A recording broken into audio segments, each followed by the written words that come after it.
السميع العليم من الشيطان الرجيم. بسم الله الرحمن الرحيم. الحمد لله الذي هدانا لهذا وما كنا لنهتدي لولا أن هدانا الله. لقد جاءت رسل ربنا بالحق والصلاة والسلام على أسلم ما في الوجود سر الله في كل موجود ونقطة دائرة الوجود صاحب لواء الحمد والمقام المحمود أبي القاسم محمد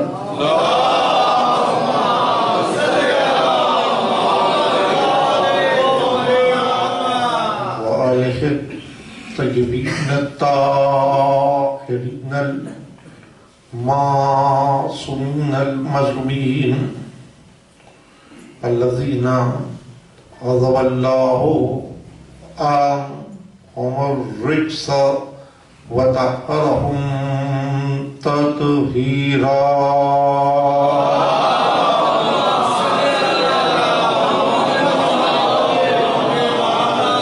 قال الله سبحانه وتعالى في محكم كتابه الحكيم وهو أصدق الصادقين.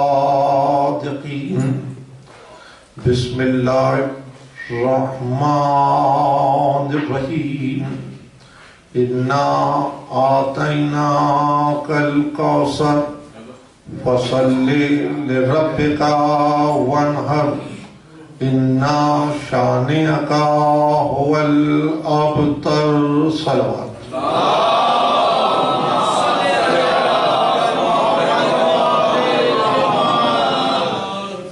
گرامی،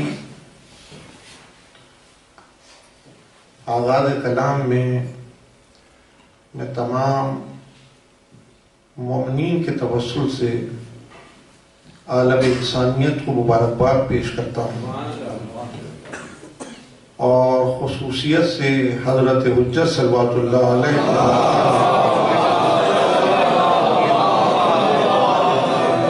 ہدیہ تہنیت پیش کرتا ہوں. ظاہر ہے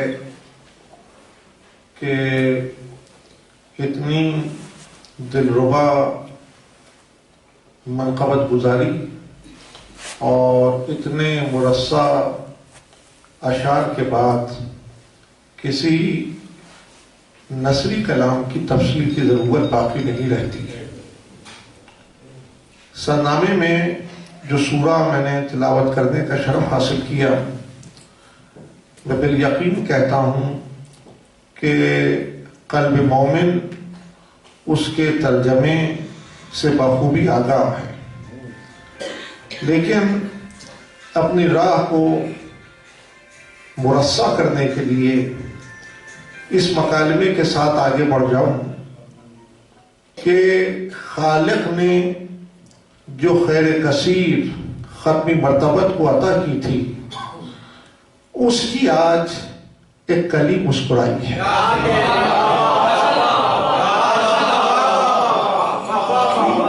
ایک کلی آج مسکرائی ہے اور یقیناً وہ ذات گرامی 35 ہجری میں جلوہ افروز بزم امکان ہوئی اور اس ذات گرامی نے عجم و عرب کی تفریق کو ختم کر دیا. کیا کہنے لگا؟ ذات گرامی نے عجم و عرب کی تفریق کو ختم کر دیا، اور یوں عزیزان گرامی 3 برس سایہ امیر المومنین میں سانس کھینچا تو 10 برس حضرت سبط اکبر امام حسن مجتبیٰ صلوات اللہ علیہ کے زیر سایہ زندگی گزاری، اور 11 برس سید الشہداء حضرت امام حسین صلوات اللہ علیہ کے زیر سایہ زندگی گزاری، اور بعد کربلا 35 برس یگانہ زندگی ہے۔ تو اس جملے کے ساتھ اس مقام کو آپ مکمل کر کے آگے بڑھیں کہ 35 برس کے بعد وہ یگانہ زندگی ہے کہ جو محافظ کرب و بلا بن گئی، جو محافظ کرب و بلا بن گئی۔ کچھ القابات ہیں جس کے لیے تواریخ میں واقعات موجود ہیں، لیکن میں واقعات سے ہٹ کر جب ان القابات کو پیش نگاہ رکھتا ہوں تو اس کی کیفیت کو یوں منزل اوج پہ پاتا ہوں کہ جب جلے ہوئے خیموں کی خاک پہ کھڑے ہو کر اس مرد آہن نے تکبیر کو بلند کیا تو خالق محو حیرت رہ گیا، کہا یہ عابد نہیں، یہ زین العابدین، یہ عابد نہیں، یہ زین العابدین۔ اور جلے ہوئے خیموں کی راک پر جب جبی رکھ کر سبحان ربی الاعلیٰ و بحمدہ کہا تو خالق نے کہا یہ ساجد نہیں، یہ سید الساجدین، یہ ساجد نہیں، یہ سید الساجدین۔ اور جب شکر کا سجدہ کیا اور سبوحن قدوسن کی صدا سے صحرا گونج رہا تھا تو وہ لشکر جو ابھی کچھ لمحات قبل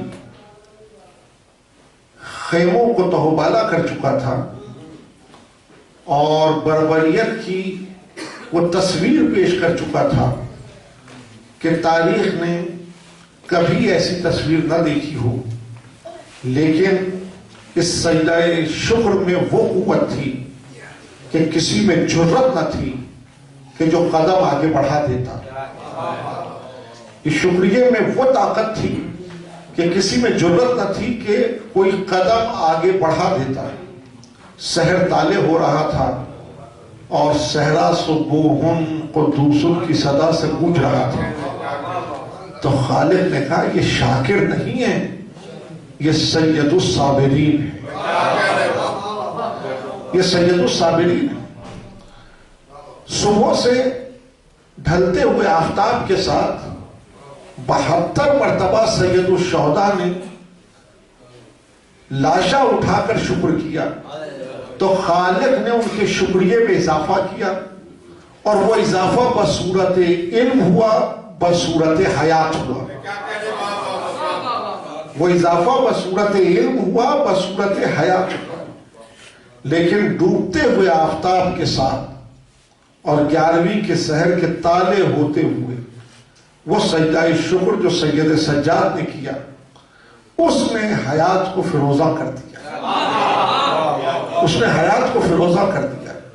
لَإِن شَكَرْتُمْ لَأَزِيدَنَّكُمْ، جتنا تم میرا شکریہ ادا کرو گے میں اس کو اتنا اضافہ کر دوں گا۔ اس شکریہ میں اضافہ ہوا، اور وہ اضافہ کیسے ہوا کہ اس کے حصے میں توق آیا، زنجیریں آئیں۔ کسی میں جرت تھی کہ جو اس مرد آہن کو، کسی میں طاقت تھی جو آدم آل محمد کو زنجیروں میں اسیر کر دیتا۔ یہ بھی اختیار سید سجاد تھا، یہ بھی اختیار سید سجاد تھا۔ اگر ان زنجیروں کو منتخب نہ کرتے تو کوئی راہ نہ تھی کہ سویا ہوا معاشرہ بیدار ہو جاتا. کوئی راہ نہ تھی کہ سویا ہوا معاشرہ بیدار ہو جاتا.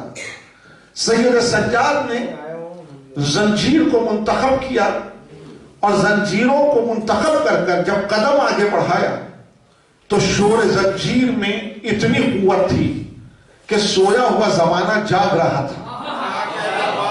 جب سویا ہوا زمانہ جاگ رہا تھا تو وہ لشکر معروف راستوں سے قافلہ نہ لے جا سکا, غیر معروف راستوں کو منتخب کیا گیا, اس لیے کہ اس شور زنجیر نے نوید انقلاب سنا دی تھی. اس شور زنجیر نے نوید انقلاب سنا دی تھی. تو جب تک سینہ تاریخ پر اس زنجیر کا شور باقی ہے, امکان انقلاب نفس انسان باقی ہے. جب تک دوش تاریخ پر وہ شور زنجیر باقی ہے, امکان انقلاب نفس انسان باقی ہے. وہ دربار میں داخل ہوا, وہ دربار میں داخل ہوا اور تخت پہ بیٹھا ہوا حاکم ملتجی ہوا کہ تعارف کرائیں. تو اس کا پہلا مکالمہ ہی اتنا بلیغ مکالمہ تھا, اتنا بلیغ مکالمہ تھا کہ جس نے دربار کے رنگ کو بدل دیا.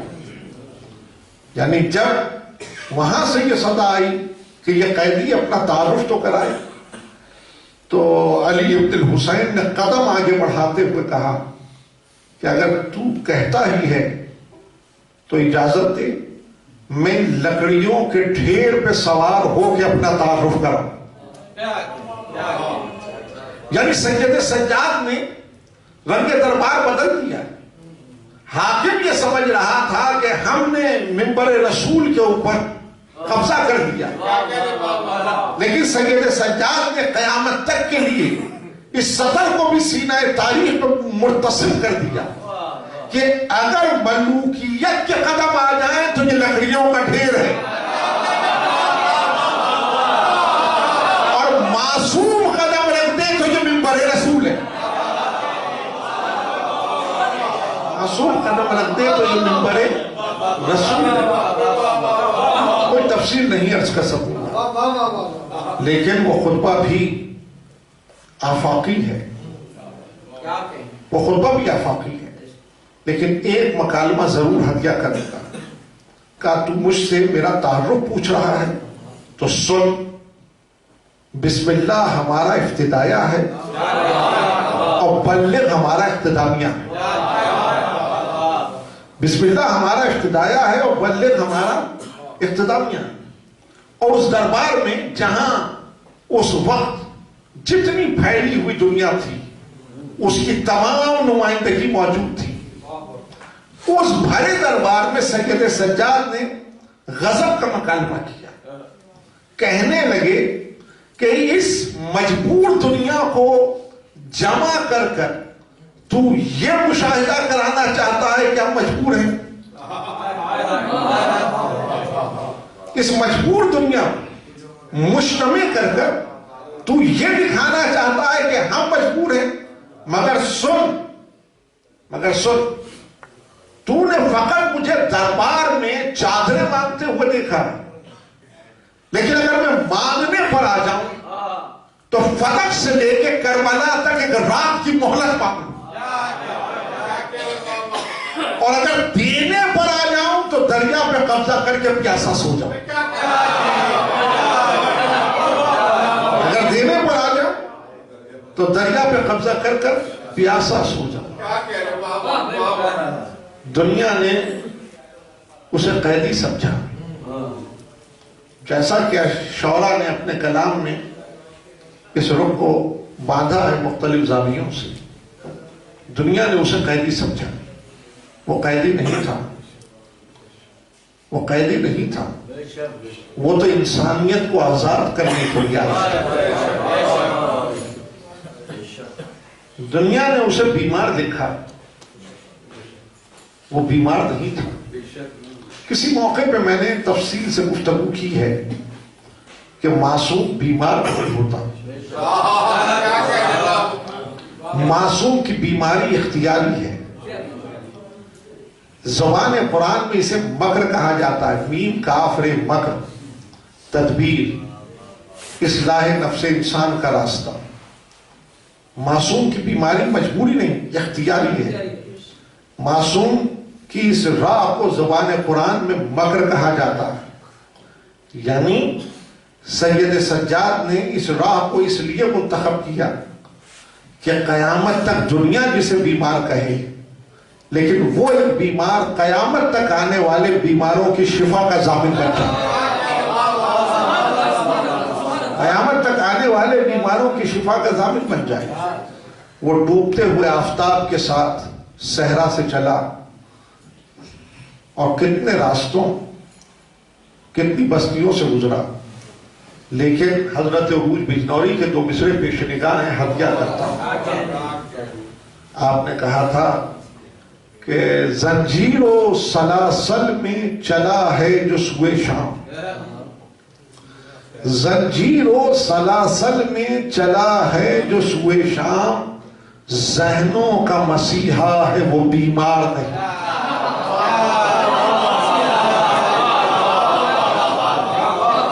آج بھی وہ ہمارے شعور کی مسیحائی کر رہے ہیں. آج بھی وہ ہمارے شعور کی مسیحائی کر رہے ہیں. مدینے میں 35 برس جو زندگی گزری، جسے میں نے یگانہ زندگی کہا، اس کا ایک رخ ہم نے ممبروں سے پہنچایا اور ایک ہی رخ آپ نے سمیٹ لیا. اور وہ رخ یہ کہ بعد کربلا سید سجاد نے گریہ کیا. لیکن میں نے کبھی گریے کو اس رخ سے آپ کی حضوری میں رکھنے کی کوشش نہیں کی کہ گریہ مجبوری کا نام ہے. جہاں آل محمد ہے وہاں مجبوری ہے ہی نہیں.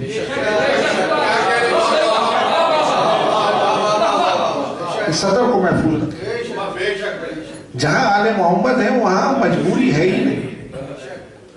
آنسو آل محمد کا اختیار ہے. آنسو آل محمد کا اختیار ہے. اس مختصر وقت میں اس صدر کی حفاظت رہے کہ بعد ختم مرتبت شیعت کی تاریخ کا آغاز حضرت زہرا کے عشق سے ہوا. یہ حضرت زہرا کی مجبوری نہیں تھی، یہ حضرت زہرا کا اختیار تھا. دنیا تو بکھر گئی تھی، دنیا تو بکھر گئی تھی. عشق زہرا نے سمیٹ کے دروازے پہ لا کے کھڑا کر دیا. لیکن دنیائے نجس نے کی زبان پہ کیا مکالمہ تھا کہ زہرا یا تو دن کو روئیں یا رات کو روئیں، ہماری نیندیں خراب ہوتی ہیں.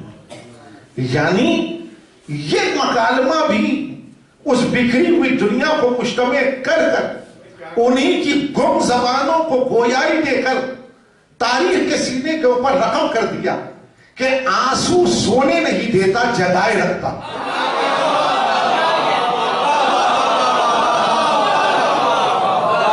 آنسو خوابیدگی کو بیداری میں بدل دیتا ہے. تو جب تک اس آنسو کا تذکرہ رہے گا سویا ہوا زمانہ بیدار ہوتا رہے گا. تو اب اگر کسی نے کہا کہ یہ رونے والی قوم ہے تو ہم اس کے اوپر معترض نہیں ہیں. ہمیں فخر ہے کہ ہم رونے والی قوم ہیں، اس لیے کہ اگر ہم نے رونا چھوڑ دیا تو زمانہ سو جائے گا.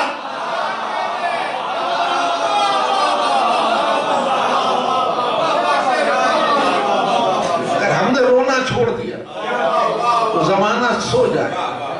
اور بعد کربلا اس آنسو سے سید سجاد نے شیعت کی تاریخ کی ترویج کی. شیعت کی تاریخ کی ترویج کی. تو یہ آنسو مجبوری نہیں تھا. اس آنسو نے سوئے ہوئے زمانے کو جگایا اور ابلاغ کرب و بلا کیا. ابلاغ کرب و بلا کیا. مصیبت پر مردانہ وار رویا نہیں جاتا. مصیبت پر مردانہ وار رویا نہیں جاتا. روتے اس لیے ہیں کہ تاکہ مردہ انسان حیات پا جائے. مردہ انسان حیات پا جائے. اس لیے بعد کربلا 35 برس کمیونیکیشن کے سسٹم کی داغ بیل ڈالی.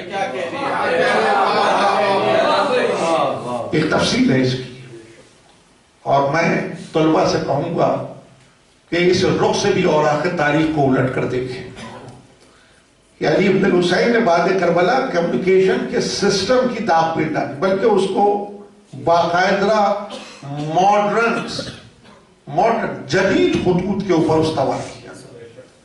اس لیے کہ کمیونیکیشن جتنا مضبوط ہوگا اتنا آپ ابلاغ کا کام سہولت سے کر سکیں گے. سید سجاد نے باغبانی کی، سید سجاد نے باغبانی کی، اور یہ کتب میں محفوظ ہے کہ ہر درخت کو لگایا اور 2 رکعت نماز پڑھ کے سجدہ شکر ادا کیا. واقعات پڑھنے کا عادی تو نہیں ہوں، لیکن جب تاریخ کے جھروکوں میں اس صدر کو دیکھتا ہوں تو اس مکالمے کو ادا کرنے کی جرات کرتا ہوں کہ اگر یہ 2 رکعت نماز پڑھ کے سجدہ شکر نہ کرتے تو وہ انسان جو حیرت میں گرفتار تھا وہ انہی کے آگے سجدہ ریز ہو جاتا. لیکن انہوں نے 2 رکعت نماز پڑھ کے سجدہ شکر اس لیے کیا کہ یہ دائرہ حیرت کو توڑ کر خالق کے آگے سجدہ ریز ہو جائے، اور اس کیفیت شکر کے ذریعے سے بتانا بھی یہ تھا کہ اس کی ملکیت کو تسلیم کرو، اس کے تصرف کو تسلیم کرو، اس کے حق استحقاق کو تسلیم کرو. یعنی کربلا انسان کو شرک کی آلودگی سے نکالتی ہے. نہیں، کربلا انسان کو شرک کی نجاست سے بری کرتی ہے. کربلا انسان کو شرک کی نجاست سے بری کرتی ہے اور اس کے تار نفس کے اندر نغمہ توحید کو بھر دیتی ہے. نغمہ توحید کو بھر دیتی ہے. میرے عزیز، یہ یا حسین ایک سلوگن نہیں ہے، یہ جملے کو بھی محفوظ رکھیں. یہ ایک سلوگن نہیں ہے، یہ یا حسین وہ کیمیا ہے. یا حسین وہ کیمیا ہے کہ جو نفس کی نجاست شرک کو طہارت میں بدلتا ہے.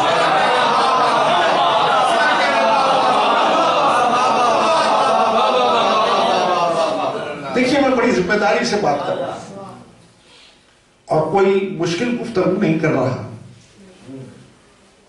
کربلا اسی لیے ملوکیت کو ہمیشہ دشوار راستہ نظر آتا ہے، تو اس کے راستے کو روکتی ہے ملوکیت. کیوں؟ اس لیے کہ کربلا کھلا مشاہدہ کرا رہی ہے. مجھے نہیں معلوم کہ کلمہ کیسے پاک کرتا ہے. معذرت کے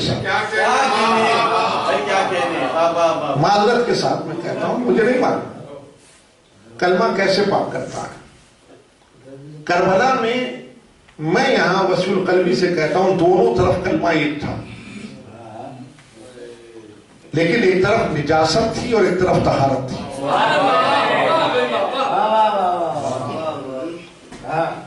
وہ جو شب عاشور اور وہ ایک قدم جو ادھر سے ادھر بڑھا، اس نے یہ کیمیا انسان کو بتایا کہ وہ نہ کلمہ پڑھتے ہوئے آیا تھا، نہ سجدہ کرتے ہوئے آیا تھا، نہ آیت پڑھتے ہوئے.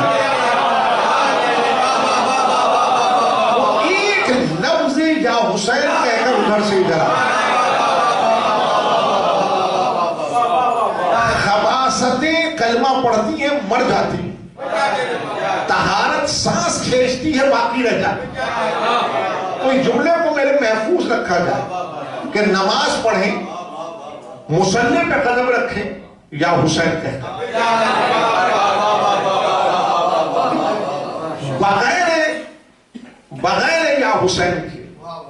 بغیر یا حسین کے کلمہ پڑھ کر جو لشکر کھڑا تھا وہ سب نجاست میں گرفتار تھا. لیکن وہ یا حسین کہہ کر جس نے ایک قدم بڑھایا، اس نے طہارت کے راستے کو منور کر دیا.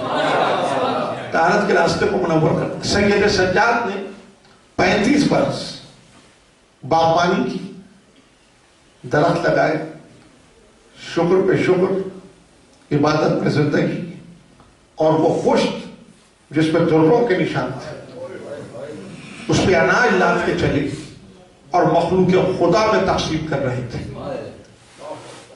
بتانا یہ تھا کہ کربلا اس اختیار کا نام ہے، کربلا اس اختیار کا نام ہے کہ جہاں انسان انسان کی خدمت میں معمور ہو جائے،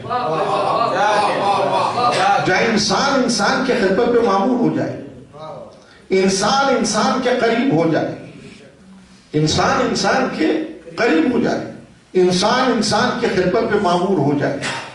یعنی جب انسان مخلوق کی خدمت میں معمور ہوگا تو وہ کار الہی کو ادا کرے گا، اور جب وہ کار الہی کو ادا کرے گا تو اسی کو عبادت کہا جائے گا۔ سید سجاد نے فلسفہ عبادت کے ہی بتایا کہ نماز و روزہ و حج و زکوٰۃ و خمس جتنے احکام شرع اگر وہ تمہاری ذات تک مثبت رہے تو یہ عادت بن جائے گی، لیکن انہیں ادا کرنے کے بعد تو مخلوق خدا کی خدمت میں معمور ہو گئے تو یہ عبادت بن جائے، یہ عبادت بن جائے۔ 35 برس سید سجاد کی حیات کا ایک رخ یہ بھی ہے، ایک رخ یہ بھی ہے کہ جہاں میں اس گفتگو کو مختصر کر دوں کہ واقعی کرب و بلا کے بعد جو سب سے اندھوناک واقعہ سینہ تاریخ نے سمیٹا اور مسلمانوں کے ماتھے پہ وہ کلنک کا ٹیکا ہے، اسے واقعی ہجرہ کہا جاتا ہے، جہاں مسجد نبوی استبل بنتے، خانہ خدا کی بے حرمتی ہوئی اور انسانیت پامال ہو گئی۔ علی ابن الحسین مدینے کے باہر خیمہ زن ہو گئے۔ کبھی اس واقعے کی تفصیل میں جائیں گے اور اس کے اسباب و علل کے اوپر گفتگو چھڑے گی، لیکن یہ روایت جو میں اس وقت آپ کی حضوری میں رکھ رہا ہوں، آپ نے بالعموم اسے مصائب کی حدوں میں سماعت کیا ہے، لیکن آج میں اس مقام سے اسے فضیلت کی منزل سے آپ کی حضوری میں رکھا ہے۔ میں نے ایام اعزاں میں بھی تفصیل گفتگو کرتے ہوئے کہا کہ مقاتل میں زندگی کو تلاش کریں، مقاتل میں زندگی کو تلاش کریں، اس لیے کہ سید الشہداء نے مقتل میں کھڑے ہو کر موت نہیں بانٹی، زندگی بانٹی، زندگی بانٹی۔ میرے عزیز، مدینے کے باہر خیمہ زن تھے اور ایسے میں ایک شخص ہانپتا ہوا خیمے کے قریب آ گیا۔ آپ نے آگے بڑھ کے اس کے ہاتھوں کو دھلایا، خیمے میں بازو تھام کے لائے، دسترخوان بچھایا، خوان چنا اور اسے دعوت طعام دی۔ اس نے چند لقمے نوش کیے اور چند لقمے نوش کرنے کے ساتھ جب اس کی آنکھوں میں روشنی آئی اور اس نے سر اٹھا کے دیکھا تو وہ لقمہ جو ہاتھوں میں تھا اس کے ہاتھ دھرس گئے اور وہ لقمہ اس کے ہاتھ سے چھوٹ گئے۔ تو سید سجاد نے دھیمی سی آواز میں کہا کہ تم کھانا کیوں نہیں کھاتا؟ تو اس نے کہا کہ شاید آپ نے مجھ کو پہچانا نہیں۔ سید سجاد نے جو جواب دیا وہ آپ کے سینوں میں ہے۔ سید سجاد نے کہا کہ میں نے تجھ کو پہچان لیا ہے، میں نے تجھ کو پہچان لیا ہے۔ ضمنی طور پر اس مکالمے کو محفوظ رکھیں، خدمت بغیر پہچانے نہیں کی جاتی۔ کہ میں نے تجھ کو پہچان لیا، تو وہی ہے کہ جس نے میرے بھائی کے سینے پہ برچھی کا پھل مارا تھا۔ لیکن فرق یہ، اب یہ مکالمے میں کتنی بلاغت، بلا کی بلاغت پہ کہا فرق یہ ہے کہ کل ہم تمہارے مہمان تھے، آج تم ہمارے مہمان۔ اس مکالمے نے قیامت تک آنے والے معاشروں کو صحت مند بنایا ہے، صحت مند بنایا ہے۔ کہا فرق یہ کہ کل ہم تمہارے مہمان تھے اور آج تم ہمارے مہمان، یعنی کل جو سلوک تم نے کیا وہ تمہارا طریقہ تھا اور آج جو سلوک ہم نے کیا یہ ہمارا طریقہ ہے۔ یعنی سید سجاد نے معاشرت کو توانا بنا دیا اس مکالمے کے ذریعے سے۔ کہا کہ جب منفی رویے پروان چڑھتے ہیں تو یزید بنتا ہے، اور جب مثبت رویے پروان چڑھتے ہیں تو حسین بنتا ہے۔ تو سید سجاد نے اس امر کو واضح کر دیا کہ حسینیت مثبت رویوں کا نام ہے۔ معاشرے میں جب جب منفی رویے پروان چڑھیں گے انسان دائرہ یزیدیت میں کھڑا ہو جائے گا، لیکن جب جب مثبت رویے پروان چڑھیں گے انسان دائرہ حسینیت میں آ کر قیام کر دے گا۔ تو آج کی شب میں ضرورت اس امر کی ہے کہ ہم یہ عہد کریں کہ معاشرے میں منفی رویوں کے بجائے مثبت رویوں کو پروان دیں گے، اور جب جب مثبت رویے پروان چڑھیں گے تو حسینیت کا دائرہ وسعت پاتا چلا جائے گا۔ جب جب مثبت رویے پروان چڑھیں گے حسینیت کا دائرہ وسعت پاتا چلا جائے گا۔ تو عزیزان گرامی، اس رخ سے بھی کبھی علی ابن الحسین کی ذات گرامی کو سمجھنے کی ضرورت ہے۔ بعد کربلا ایک رخ آپ کا یہ بھی ہے کہ تمام زندگی دعا کے اندر صرف کر دی، تمام زندگی دعا میں صرف کر دی، یعنی دعا کے جو مجموعے ہیں وہ آپ کے ہاتھوں میں ہیں، صحیفہ کاملہ اور صحیفہ سجادیہ کے نام سے، اور یہ بھی دعوت عام ہے کہ کبھی عالم تنہائی میں ترجمے ہو چکے ہیں اس کو عربی متن کے ساتھ ساتھ ترجمے کو بھی پڑھنے کی کوشش کریں۔ سید سجاد نے 35 برس میں اس دعا کے ذریعے سے کتنا مہم کام کیا، یعنی بتایا کہ دعا اب تو معبود کے درمیان میں ایک حجاب ہے، دعا اب تو معبود کے درمیان میں ایک حجاب ہے۔ اور پھر جتنی دعائیں جب آپ اس کا مطالعہ کرتے چلے جائیں گے تو ہر دعا میں صفات باری کا تذکرہ ہے، اور ہر صفت کے اندر انسان اپنی زندگی کو ڈھونڈ رہا ہے۔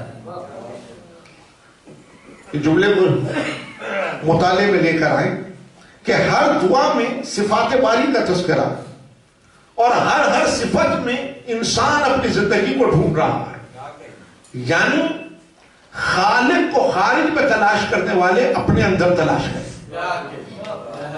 خالق کو خارج میں تلاش کرنے والے اپنے اندر تلاش کریں، یعنی اس کی تمام صفات اس کے اندر موجود ہیں، بس اگر یہ حجاب کو ہٹائے اور اس کی صفات کی مظہریت کو پاتا چلا جائے، اگر یہ حجاب کو ہٹائے اور اس کی صفات کی مظہریت کو پاتا چلا جائے تو وہ مکالمہ جو بار بار ہر عبادت میں کہتا ہے قربتاً للہ، وہ لفظی نہ رہے معنوی ہو جائے، وہ لفظی نہ رہے معنوی ہو جائے۔ تو ایک حصہ دعا کا آغاز، ہر دعا کا آغاز اس کیفیت کے ساتھ ہے، اور اس کا دوسرا حصہ جہاں آپ طہارت نفس کے لیے خالق سے ملتجی ہیں، یعنی بتا دیا کہ کربلا اور کربلا کا مقصد طہارت نفس ہے، کربلا اور کربلا کا مقصد طہارت نفس ہے۔ دارائے دین میں پابند شرع جتنے احکام ہیں اس کا بھی خلاصہ ایک سطر میں یہی ہے کہ جب آپ اس کو ادا کریں تو آپ کا نفس مطہر ہو جائے، آپ کے نفس پاکیزہ ہو جائے۔ کربلا کا مقصد عالی بھی یہی ہے کہ اس نفس میں طہارت آ جائے، اس نفس میں پاکیزگی آ جائے، اور جب پاکیزگی آ جائے تو نا امیدی نہیں، محرومی نہیں، مایوسی نہیں، تار امید بندھا ہوا ہے، تار امید بندھا ہوا ہے۔ جب طہارت آ جائے تو پھر یہ شکوہ نہیں کرتا، یہ شکر کرتا ہے۔ جب طہارت آ جائے تو یہ شکوہ نہیں کرتا، یہ شکر کرتا ہے۔ نجاست نفس شکوے کے راستے پہ لے جاتی ہے اور طہارت نفس شکر کے راستے پہ لے جاتی ہے. شکوہ زندگی کو سمیٹ لیتا ہے اور شکر زندگی کو طول دے دیتا ہے. بس زحمتی میں کہا سید سجاد نے اپنی ہر دعا میں اس کیفیت شکر کے ساتھ پیغام یہ دیا کہ جتنی صحبتوں کو ہم جھیل کر آئے تھے تو ہماری تو زندگی شکوے میں گزر جاتی,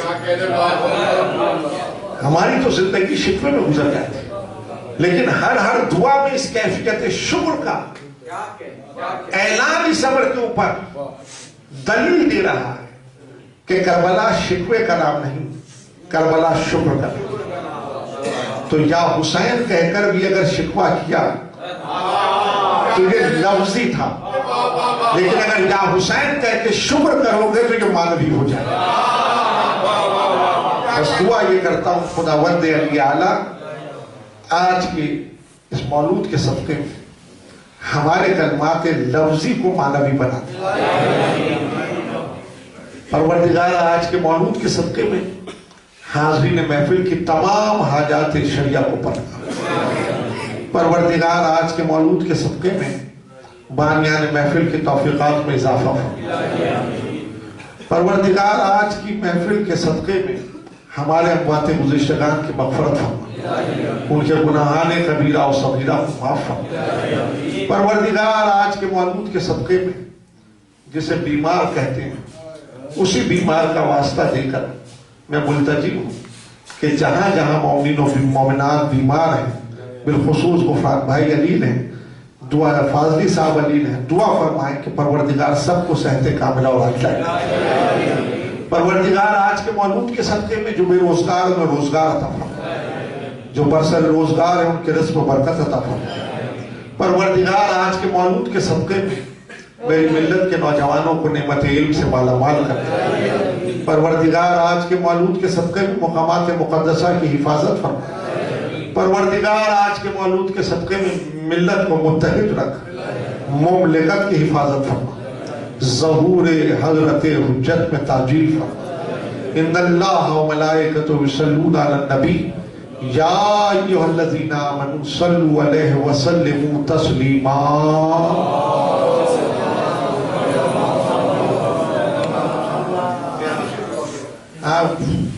میں سب مومنین و مومنات جہاں جہاں بیمار ہیں, بالخصوص میں نے عرض کیا غفران بھائی فاضلی صاحب اور سلمان بھائی کا بھتیجا جو سب کے علم میں ہے, تو پروردگار سب کو صحت کاملہ اور عاجلہ عنایت فرمائے اور کوئی غم نہ دے سوائے غم حسین. 3 مرتبہ درود پڑھ دیں.